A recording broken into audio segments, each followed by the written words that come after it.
Buenas noches, bienvenidos a otro programa de Cosechas y Negocios.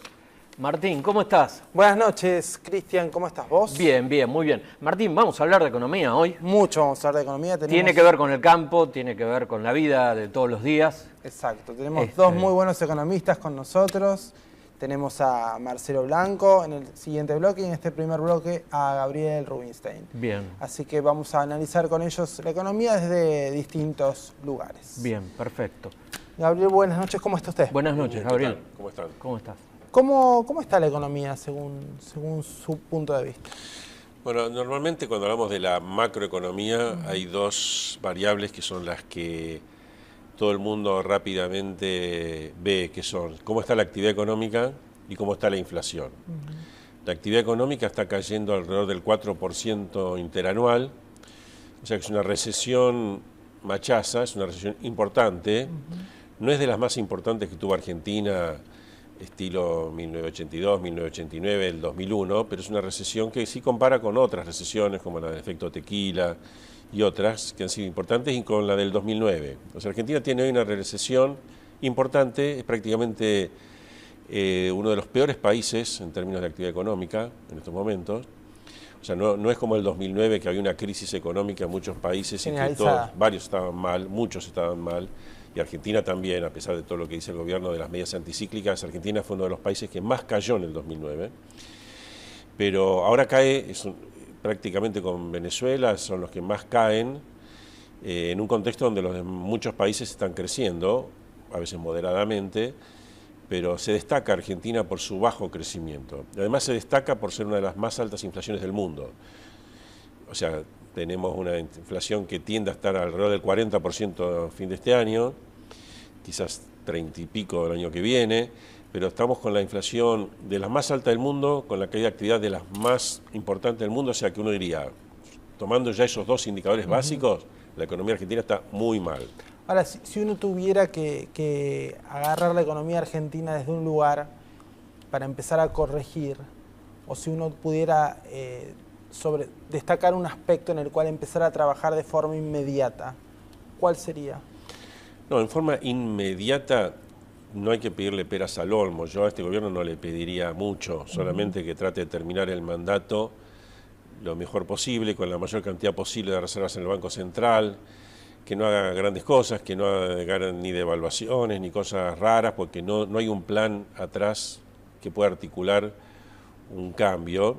Y casi le diría que lo mejor que puede hacer es arreglar el tema externo, o sea, negociar, que prácticamente en la práctica es pagar las sentencias que hay que pagar en Estados Unidos, y destrabar el tema externo para que sea más aliviante el año que viene y que el empalme con el próximo gobierno sea más benigno. Eso sería lo mejor para el país, ¿verdad? Pero bueno, muchas otras cosas yo ya no le pediría al gobierno. ¿Pero lo ve posible esto? Digo, ¿usted cree que el gobierno tiene voluntad de El otro día hablaba con un economista que me decía, tengo miedo por las reservas. Tengo miedo que el gobierno llegue a fines de 2015, a fines de su mandato, con reservas aún más bajas que las actuales. ¿Usted cree que el gobierno va a preservar las reservas o que está dispuesta a quemarlas para hipotecar su sucesión? Y depende de la evaluación política que haga Cristina Kirchner de qué le conviene más. O sea, si ellos quieren, pagan las sentencias en Estados Unidos, arreglan el tema externo, está la excusa Rufo, pero ya estamos cerca de enero, supongamos que lo hagan en enero y listo, y arreglan el tema externo y de alguna manera destraban algunos ingresos que ya estaban por venir, eran inminentes, banco, digamos, para el tema de la Ciudad de Buenos Aires, para el tema de la provincia de Buenos Aires, para YPF, todo eso sería un alivio. No es gran cosa, pero sería un alivio. Que se ponga en marcha de vuelta todo eso y que no se vea, que se descarte el hecho que estamos profundizando el default, que estamos en ese camino, y que entonces haya un alivio y eso permitiría un 2015 mejor. Ahora ella tiene que evaluar eso con el discurso y la política. Si ella cree que igual se consiguen dólares por aquí, por allá, mínimo necesario, por China, por Rusia, por esto y por lo otro, que el tema cambiario lo puede manejar a la represión, como lo están haciendo un poco ahora, y que conviene seguir agitando el tema patria buitres todo el tiempo, que eso le reditúa más políticamente, ya pensando después del 2015, bueno, por ahí no arreglan. Es una decisión, a mi juicio, básicamente de Cristina Kirchner, que creo que ella lo va a tomar muy sobre el momento, va a ver si se acelera la deuda o no, va a haber una cantidad de cosas y de encuestas políticas que le permitan tomar una decisión en función de sus intereses políticos. Y Gabriel, ¿podrá la presidenta manejar estos tiempos o habrá algún factor de la economía que le obligue a bueno, tomar inclusive alguna decisión que no quiera? Porque bueno, en la historia argentina ha pasado que yo mantengo la posibilidad de escenarios de aguda crisis, pero le asigno más o menos un 20% de probabilidades, no le asigno demasiadas probabilidades. O sea, hay que convivir, 20% no es poco, pero tampoco es lo más probable. Es decir, se le puede escapar de las manos, puede haber errores de cálculo importante, pero yo supongo que cuando van a tomar esas decisiones, van a ver si se sienten capaces de administrar la transición hasta el 2015. Lo que los puede ayudar es que los últimos meses del 2015, por la inercia de que viene otro gobierno, si no son, suponiendo que, como dicen las encuestas, no van a ganar, y yo ya creo que no, ellos ni quieren ganar, pero bueno, suponiendo que ahí va a haber una mejor onda económica, entonces ellos se benefician de eso. Entonces yo creo que con represión, con restricciones más al cepo, aceptando la recesión, aceptando la inflación, aceptando todo lo que aceptan, yo creo que estamos en una situación que podemos decir es una crisis, porque la caída de actividad es muy importante, porque la inflación es muy alta, pero no es una aguda crisis como las que supimos tener 2001, 1989. Entonces, para el argentino, una crisis a veces es algo demasiado explosivo. Y si ellos logran mantenerse y terminar el mandato sin mega devaluaciones y demás, bueno, van a decir, bueno, entregamos el mandato sin una aguda crisis. Y van a decir seguramente que las recesiones de los últimos tiempos fue por culpa de los buitres y de los poderosos, de Clarín y compañía. Y bueno, y entonces con eso van a tratar de quedar como que en la mente de la gente, ellos son un gobierno patriótico que defendió con dignidad, contra viento y marea, los intereses nacionales y se van a posicionar de esa manera para el 2017-2019. Claro. Ahora, es una evaluación política, pero yo creo que se puede manejar la economía para no tener el tipo de crisis financiera aguda que hubo en otras ocasiones. Claro. El cepo cambiario previene contra una crisis aguda. Está bien, no eliminas la recesión, no eliminas las brechas cambiarias, pero mientras el gobierno tenga capacidad de represión y tenga, digamos, la posibilidad justamente de tener esa capacidad de represión, significa gobernabilidad, porque el gobierno es bastante fuerte y bastante hábil en la parte política. Entonces yo creo que llega. Ahora, puede haber errores de cálculo que signifiquen que la brecha cambiaria se vaya a la estratosfera y ahí las cosas se le pongan muy mal. Pero yo creo que tienen capacidad de evitar alguna aguda crisis. Pero el próximo gobierno tendría que tomar algunas medidas. Lógicamente, duras, sí. ¿no? Entonces ahí los desafíos son para el próximo gobierno. Si bien hay tiempo, es importante que el próximo gobierno, los que son candidatos, se preparen con bastante antelación para evitar, por ejemplo, lo que le pasó a Menem. Todos recordaremos que Menem era un cuco, pero cuando llegó logró, llamémosle así, seducir al establishment y a una parte de la sociedad, entre otras cosas con las reformas, las privatizaciones, el plan Mungibor, como dio un giro, la economía anduvo bien, la bolsa eufórica, todo muy bien, pero como él no había solucionado algunos temas macroeconómicos, que era la deuda interna que había en los bancos, en el Banco Central, como él no había logrado, a la primera de cambio, él entró en julio, en junio, en noviembre hubo una corrida importante, en diciembre terminamos el plan Bonex. O sea, si el gobierno, por ejemplo, ahora sale, bueno, liberamos el cepo, está muy bien, hay que liberar el cepo, pero hacerlo no va a ser tan fácil. O sea, requiere un plan sofisticado. El gobierno deja esas bombas de tiempo para que otro gobierno las arregle, pero si el gobierno que viene se equivoca, se expone a un round de crisis importante. Pues si libera el cepo con pocas reservas, por ejemplo, y hay una corrida, vamos a tener que volver al cepo, al corralito, al corralón, un plan Bonex o lo que fuera, o megas de evaluaciones. O sea que el gobierno tiene que saber todo eso el próximo que venga, porque a diferencia de Menem, que no tenía contrincantes porque el radicalismo había quedado desarticulado en la lona en ese momento, posiblemente si Cristina se arregla para terminar bien el mandato, va a ser una oposición importante. Claro, el tema es si Cristina está en condiciones de terminar bien el mandato, porque como usted lo dijo, hay una situación casi de estanflación. No, casi estanflación no. Estanflación total. No, tampoco, porque estanflación es algo como de estancamiento. Hay recesión y alta inflación, ni siquiera estanflación. Eso, o sea, la performance es muy mala, pero sin embargo Cristina tiene un nivel de adhesión bastante alta. Entonces hay como una especie, llamémosle así, de tolerancia a los problemas en Argentina bastante grande, en parte porque tuvimos crisis muy agudas, por otras razones, por la simpatía que fuera. Entonces yo creo que Cristina está en condiciones de terminar el mandato mal, porque todos vamos a decir los economistas y muchos decir, che, esto es una macana bárbara, y aparte sin contar la oportunidad que perdió Argentina, simplemente la performance es mala, muy mala. Pero sin embargo, eso, al no tener, seguramente, no terminar con una crisis aguda, bueno, para muchos será dignamente, será un final digno. Otros diremos, mirá, que es un final ni siquiera mediocre, es un final muy malo, pero bueno, nuevamente, ahí son cuestiones relativas. O sea, no nos olvidemos que, por ejemplo, la población votó a Cristina sabiendo que se manipulaba el INDEC, que la inflación había pasado del 4% en 2004 con Néstor Kirchner al 25%. En cualquier país, un gobierno que lleve de la inflación del 4% al 25% y que encima alimenta descaradamente con las estadísticas, no lo votarían. Pero en Argentina esas cosas no se privilegian, están como en un plano tercero, cuarto, prevalecen otras cosas, otras consideraciones. Entonces, hay cierto, llamémosle piel curtida con respecto a los problemas económicos, y eso creo que favorece al proyecto político de Cristina. Bien. Gabriel, muchas gracias por estar con nosotros. Gracias a Gabriel. Muy Vamos amable. A un corte y ya volvemos.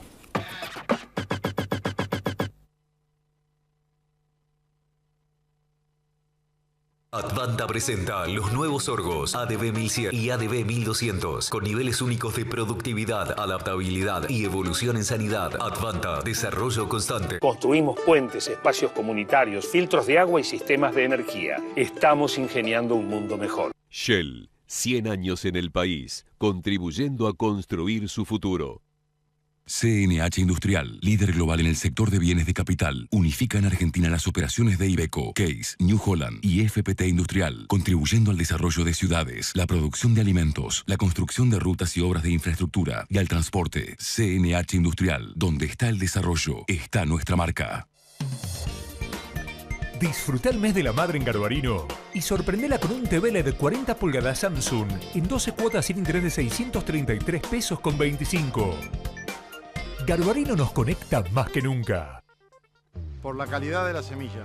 Porque tengo la mejor variedad para todos mis ambientes. Porque a las nuevas tecnologías le suma la mejor genética. Soy José Luis de Amenábar, Santa Fe, y yo siembro Don Mario. Soy Pino de Zipacha, y yo siembro Don Mario. Soy Jorge de Salto, Buenos Aires, y yo siembro Don Mario. Porque con sojas Don Mario los productores encuentran genética, rendimiento y tecnología. Y además pueden pagar el Canon Intacta RR2 Pro en la semilla. Conoce las últimas novedades en www.donmario.com. Don Mario, líder en soja. Dow AgroSciences. Soluciones para un mundo en crecimiento. Vivimos en una región que es la reserva alimentaria del planeta, donde la sanidad animal está presente, la producción crece y evoluciona día tras día. Y en eso estamos juntos, produciendo más carne y más leche, gracias a su manejo profesional y a nuestras soluciones en sanidad. Biogénesis Bagó, la evolución de la salud animal. Llegó el nuevo Toyota Plan de Ahorro. El Toyota que querés, con la tranquilidad que buscas.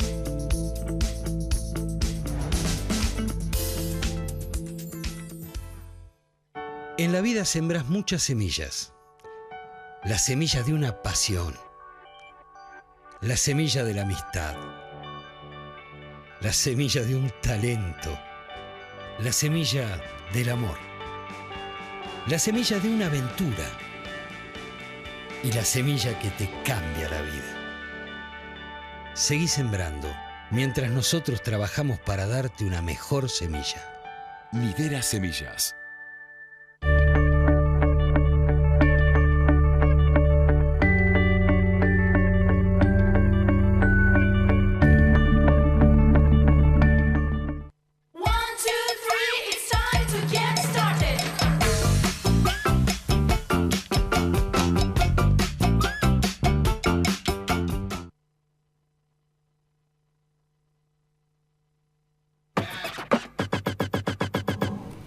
Seguimos en Cosechas y Negocios, vamos a hablar ahora con Marcelo Blanco. Marcelo nos va a dar una idea, su punto de vista sobre qué tiene que hacer Argentina con la deuda. Porque mientras diría que buena parte del arco político insiste, machaca en no hay que conceder frente a los fondos de especulación y a lo mejor algunas frases que demagógicamente suenan lindas, Marcelo tiene otra mirada, otra propuesta. ¿Le cree que es un momento de arreglar o no? Bueno, yo hago la diferencia en lo que es político y lo económico. Desde el punto de vista político, no soy un analista político y a veces me cuesta entender este discurso o este relato y tratar de instalar en la sociedad lo que es patria o buitres. Me parece que los beneficios económicos para el país son tan fuertes que habría que dejar de lado, ¿no?, el componente político y focalizarse en los beneficios que tendría Argentina si arreglase este tema de la deuda externa. Los beneficios son enormes.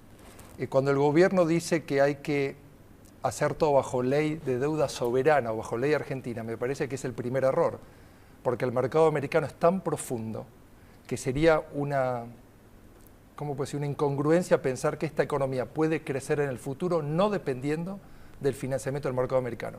2 o 3 números simples para que la audiencia lo entienda. Primero, en lo que va del año, 110.000 millones de dólares se llevan emitidos en el mercado de ley americana para empresas de Latinoamérica, empresas y gobiernos. Brasil, 41.000 millones de dólares. México, 35.000 millones de dólares. Y todo indica que comparado al año pasado, el crecimiento va a ser el 35%. Entonces a mí me cuesta entender cómo una economía que pretende crecer lo quiere hacer sin financiamiento genuino de dólares en el mercado americano. Pero Marcelo, puntualmente, ahora el gobierno se topa con el inconveniente de que si busca un arreglo con los fondos de especulación, queda expuesto a la cláusula Rufo, a la cláusula de... A mi entender, desde el punto de vista técnico, la cláusula Rufo hasta ahora siempre ha sido una excusa de este gobierno. Si uno lee los contratos y lo interpreta con cualquier abogado, se puede solicitar lo que se llama el waiver de la cláusula Rufo. Es básicamente un permiso que darían los inversores, los tenedores actuales de deuda, para que el gobierno tome decisiones y haga las modificaciones necesarias a los términos del contrato. Eso es fácil de obtener. En cualquier reestructuración de deuda, generalmente el deudor tiene que pagar una prima para que el acreedor le dé los beneficios de este consentimiento. En este caso sería al revés. Es la primera reestructuración de deuda que todos los que están sentados en la mesa saldrían con un valor positivo de la negociación. ¿Qué quiere decir? Que todos se benefician. Los tenedores actuales, sus activos subirían en precio y se beneficiarían. Los holdouts cobrarían. El gobierno obtendría financiamiento y lo más importante es la sociedad y el pueblo argentino vería crecer una economía por generación de dólares bajo este mecanismo. ¿Y es probable que a partir de enero el gobierno decida arreglar con los holdouts? Confieso que mi optimismo se pierde día a día. Yo creo que los beneficios, así como dije antes, ¿no?, es tan fácil de arreglar que yo creí que siempre lo iban a arreglar. Ahora bien, cuanto más se profundice la necesidad de dólares de este gobierno y cuanto peor venga la economía, la necesidad va a ser superior. Entonces, cuando uno analiza el nivel de reservas, yo estoy convencido que a este nivel no van a llegar a fin del 2015. Me parece que la canilla de uso de dólares por turismo, uso de dólares por ahorros personales, uso de ahorros por el pago de importaciones, están llevando a una aceleración que las reservas disminuyen cada vez peor. Bueno, pero siempre me parece que con el gobierno uno tiene la idea de que puede cerrar alguna canilla más. La del dólar ahorro. Pero creo que lo primero que tuvieron que decir Kicillof y Vanoli cuando se relevó a Fábrega fue: no vamos a discontinuar con el dólar ahorro, porque la sensación de muchos era que sí. Por eso digo, quizás el gobierno está tan apegado a algunas convicciones tan particulares que prefiere cerrar alguna canilla que buscar un arreglo. O dejar que permitirá que las reservas caigan, pero no cambiará su idea. No, pero tomo esa palabra que vos dijiste, las convicciones del gobierno. Este gobierno generalmente ha hecho las cosas o las decisiones económicas por necesidad y no por convicción. Me parece que la necesidad de generar dólares cada vez va a ser más grande, y entonces yo creo que en enero el gobierno, o febrero o marzo, va a estar forzado a negociar porque hace mucho sentido. Es más, los ahorros potenciales que tendría el gobierno y las provincias y el sector privado por arreglar la deuda son muy superiores al costo de financiar el arreglo de la deuda. Entonces, yo estoy entrenado de esa manera. Cuando una decisión económica tiene un valor positivo, hay que tomarla. No entiendo el porqué de querer instalar este debate que es malo, arreglar el frente externo, cuando los beneficios son obvios. Y Marcelo, ¿cómo está el contexto internacional? Si la Argentina, en el hipotético caso que decidiera arreglar y arreglara, ¿es un momento conveniente para tomar deuda, para tomar financiamiento del Claramente exterior? Conveniente, por más que estamos teniendo estas semanas en particular, es un cimbronazo en los mercados, ¿no?, por las divergencias de los bancos centrales. La política de financiamiento, tanto del Banco Central Europeo como la Fed en los Estados Unidos, es de continuar inyectando dinero, están haciendo que esas divergencias y los mercados se muevan un poco, pero en resumen están totalmente fértiles para que Argentina acceda al mercado. Nuestros países vecinos en la región de Latinoamérica están obteniendo financiamientos a 10 años a niveles del 3%. Argentina, si hoy lo quisiese hacer, sería del 14%, y estoy en serias dudas de que tenga el financiamiento que necesita. Si se arreglase el sector externo, habría una compresión enorme de rendimientos de 14% al 8%, son 6 puntos, 600 puntos básicos. El ahorro en intereses que tendría la economía argentina es enorme. Solo mencionar un número, Argentina necesitaría, sector privado y externo, alrededor de 20.000 millones de dólares. 6% de 20.000, estamos hablando de 1.200 millones de dólares que se ahorraría solo de emitir a una tasa. Y digo 8%, el desafío del próximo gobierno es comprimir ese 8% al de los países regionales, 3 o 4%. De vuelta, no es fácil de hacer del 8 al 4 porque la economía argentina sigue teniendo fragilidades muy importantes. Llámense falta de dólares, exceso de pesos, recesión, inflación. No se resuelven los primeros 100 días de noviazgo de cualquier gobierno, pero claramente en un programa fiscal y credibilidad. Yo siempre voy a la credibilidad. Me parece que lo más importante que tiene que tener un gobierno en los mercados externos. Hoy Argentina no tiene la credibilidad. Mi experiencia dice que un gobierno creíble, que presente un plan de financiamiento a largo plazo, con un programa fiscal sólido y una economía que se endereza, claramente obtiene los resultados y puede obtener financiamiento. Explícale a la gente por qué endeudarse no es malo. Porque vos habrás visto que el gobierno creó esta situación donde decir no, aunque lo hace de otra manera, pero salir a tomar deuda para un país es algo que viola su soberanía y no se expone a Wall Street y una serie de letanías, para mi gusto, bastante tontas. Explicar a la gente por qué tomar deuda a veces no es malo. Bueno, primero, la palabra desendeudamiento, este gobierno le cambió el significado, creo que accedió a los diccionarios y la cambió por aislamiento. Desendeudarse no es malo, no es malo, y al mismo tiempo es activamente, uno puede estar activo en los mercados financieros. ¿Qué significa esto? Brasil se ha desendeudado en los últimos años, pero ¿qué? Brasil permanentemente está accediendo al mercado de deuda. Acabo de decir que emite alrededor de 40.000 millones por año, pero es un neto pagador. Argentina dijo no, desendeudarse es aislarse. Directamente por ideología política dijimos no accedemos al mercado. Somos una isla. Una isla. Entonces, de la pantalla del radar de los inversores desaparece. Ahora, ¿cómo hay que endeudarse? Hay que endeudarse en la medida que la tasa de financiamiento de los instrumentos que Argentina utiliza para endeudarse tiene que ser menor a la tasa de crecimiento del país. Entonces, el endeudamiento es sostenible. Ahora bien, si un país, como está Argentina en este momento, que está decreciendo, está bajando su nivel de actividad y tenemos un crecimiento real del 3% negativo, se endeuda al 14%, claramente el cociente de deuda Producto Bruto estallaría y no hay que hacerlo. Pero, esos fueron los modelos del pasado. Lo que hay que hacer es... Se endeudaban a toda costa. Exactamente, lo que hay que hacer es endeudarse para reemplazar deuda cara.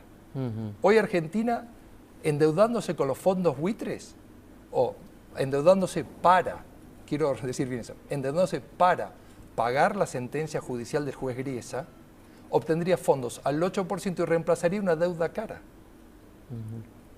Ahora, ¿te parece que un próximo gobierno tiene margen para endeudarse, no sé, al 4%, como decías vos, y crecer un 5%, como para que ese cociente que mencionabas antes les diera Como bien? dije antes, el arreglo automáticamente va a generar que el nivel de endeudamiento baje del 14% al 8% o el 7%. Pues eso es lo que los mercados están diciendo. Pero después el gobierno futuro va a tener un desafío importante para llevar del 7% al 4%. Al principio va a tener que hacer ejercicios de deuda para mejorar el perfil. Por ejemplo, la provincia de Buenos Aires tiene un vencimiento importante de 1.050 millones de dólares en octubre del 2015. La provincia de Buenos Aires va a tener que acceder a los mercados financieros para refinanciar ese vencimiento porque no tiene fondos propios y disponibles para pagar la deuda. Perdóname, de hecho, el año que viene Argentina tiene el último... 13.500 millones de dólares. ¿Del 2015? Sí, el total de la deuda soberana son 13.500 millones en vencimiento, ¿sí? ¿Y Argentina tiene el dinero para pagar? Por eso dije que las reservas se van a agotar rápidamente si Argentina no tiene acceso al mercado. Entonces, lo que antes era una opción de poder acceder al mercado, hoy es una necesidad. ¿Cómo hacerlo? Arreglando con los fondos buitres para conseguir financiamiento mucho más barato. De otra manera... O sea, ¿a vos te parece que la dicotomía patria-buitres el año que viene no existe? ¿O arreglás? Me parece que... ¿O arreglás? Sí, quiero ser cuidadoso con esto, pero me parece que los orígenes del relato que instaló patria-buitres se están acabando. Y me parece que el gobierno cada vez tiene menos argumentos. Cuando la gente se dé cuenta que la economía continúa bajando la actividad, el nivel de actividad, que no hay dólares, que hay un riesgo de que el blue se siga disparando, me parece que el gobierno va a decir, señores, tiremos la toalla. Lo hicieron con Repsol. Al principio de Repsol, el discurso político fue no le vamos a pagar, se terminó pagando. Ni la el Club deuda de París, ecológica. Vuelvo a lo mismo, necesidad versus convencimiento. Bueno, ojalá que buena parte de los políticos entiendan las recetas racionales que estás planteando y que podamos tener un mejor horizonte. Por eso insisto económico. que el sector político debería nutrirse del sector privado, porque al final del día manejar un país, teniendo en cuenta todo el aspecto social, y hay que respetarlo muchísimo, se maneja como una empresa. Hay que ser prudente como se maneja, porque los accionistas de la empresa son los ciudadanos del país. Marcelo, muchas gracias por visitarnos. Muchas gracias y gracias, nos vemos Marcelo, el muy amable, lunes que viene. Buena semana para todos. Nos vemos. Chao, hasta luego.